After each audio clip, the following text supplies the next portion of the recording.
our food system is broken. It's just not a little broken, it's a lot broken. It's broken for what you had for breakfast, what you had for lunch. It's probably broken in that cookie you had before you got here. It's broken through and through, not just in the United States, but it's broken around the world, and it being broken has severe consequences to who we are.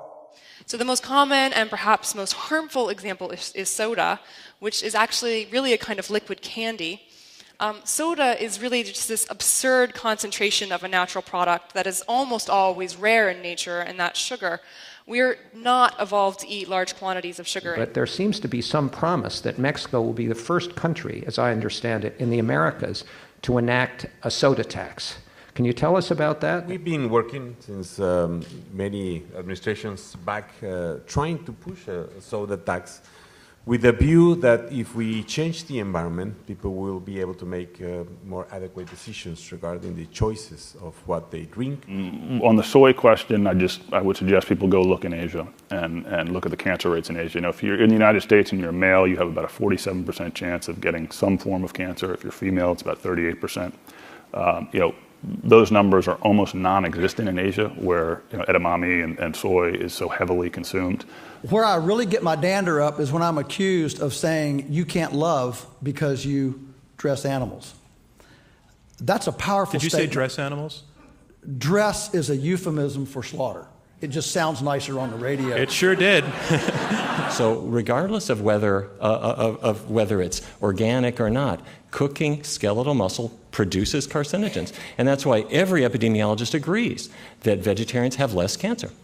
This is not simply about a dietary choice. This is a kind of almost a defining expression of who they are as people. It has an ethical content, an aesthetic content, a kind of political content. It's really about the identity of people who believe passionately in this. Like, you know, in France, you buy charcuterie from the charcuterie maker, and you buy bread from the bread maker, and this is what you do. What are all these American chefs making it themselves? This is ridiculous. And I was like, you're right, it's ridiculous. What new trends are emerging to capture younger drinkers? And there's a lot of talk, for those in the wine industry, there's certainly a lot of talk of millennials and their role in the future of wine.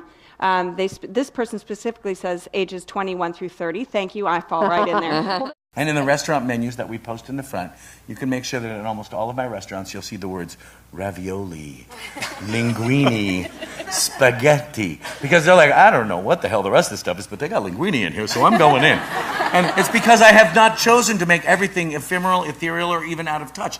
Pasta waits for no one, right? So if you come in and you get a pasta, it's really beautiful, the sauce is great, and then they get to sit there. And then they change the settings on their Instagram because they don't like what color shade it's in, and they're taking, by the time they eat it, then I get that shit Yelp post that's, oh, my pasta was cold. Well, of course it's cold. You just spent 20 minutes taking a friggin' picture of it.